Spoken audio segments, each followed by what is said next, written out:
Welcome to On Chemistry. This is 365 Chemistry series. Organic chemistry questions for you. Here you have 4 different molecules PQRS. P is benzyl alcohol, Q is allyl alcohol, R is butanol, S is alkyne with alcohol. We should find order of the acidity here.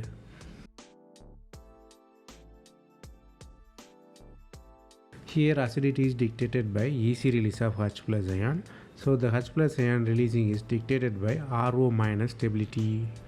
Because once H plus is released, anion is formed. So electronegativity can stabilize the anion. The electronegativity of the carbon is Sp is higher than Sp2, then Sp3.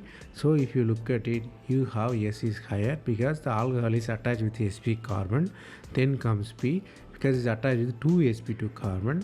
Then comes Q, 1 Sp2 carbon. Finally simple Sp3. So the order will be Sp-QR.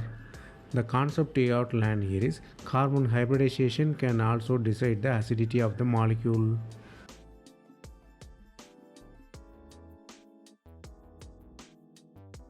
That's all from this video.